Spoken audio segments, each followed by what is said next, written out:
Does anyone actually want this company? Joining us right now, Roy Choi from Techno Buffalo and Jefferson Graham from USA Today. Gentlemen, good to see you. Thanks for joining us. Roy, what do you think? I mean, they put the for sale sign out. Is anybody going to take it, do you think?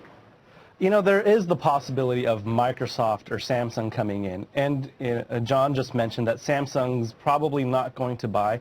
But Samsung's been known to just spend a ton of money just for the sake of causing a little bit of uneasiness for Google.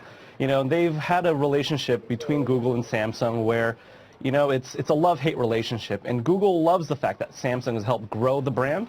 But at the same time, they're very worried that Samsung may be too big for their own sake. Why would that be a threat to Google here, Jefferson?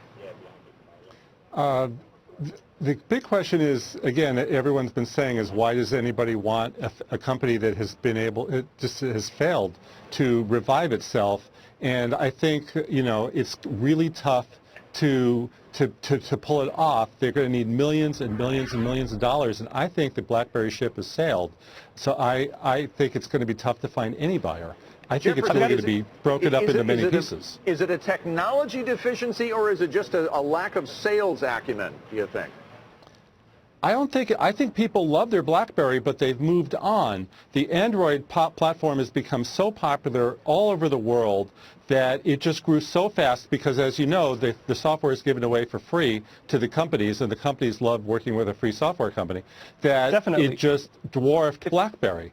And BlackBerry wasn't able to compete. If you look at BlackBerry 10, if that operating system came out 5 years ago, even just 3 years ago, it would have stood a chance. But, you know, Apple's iPhone is itself a giant machine, but Android on a daily basis gets better and better. And it just seems that BlackBerry is just playing catch-up. There's no innovation, whereas on the Android platform, there's different search features, different mapping features that Android is going above and beyond what BlackBerry is doing. I mean, they're just falling behind.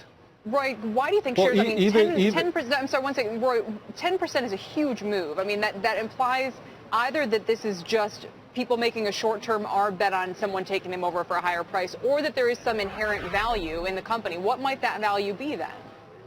It's got to be if you're trying to add a different aspect to your business. For Samsung, they're not in the software business, they're in the hardware business. But if they know that they can compete against Android, they can have a solid basis to grow beyond that. And Samsung's been known to take a little bit of freedom to build on top of their hardware and top of their software to give a little bit more in terms of feature value. Whereas BlackBerry's fallen short in every aspect.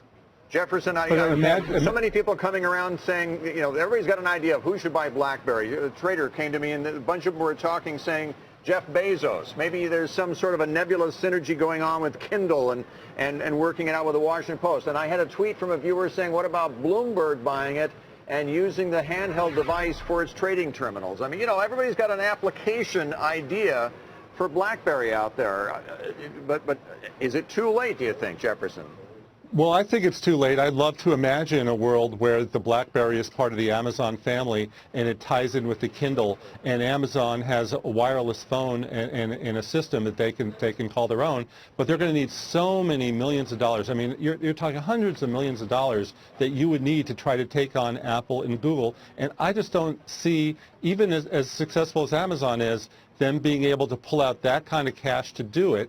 I think the ship has sailed. The other problem, as good as BlackBerry is, because many people just love it, remember that what makes these phones so great are the applications that go on them. Apple actually has a little bit more apps than Google, and people go to the phones for the apps. We live in an app world now. App developers kind of stopped making them for the BlackBerry because all the action was at Apple and Google. We just love it for the keyboard around here. Thank you both for your thoughts. Thank you. That's how it works around here.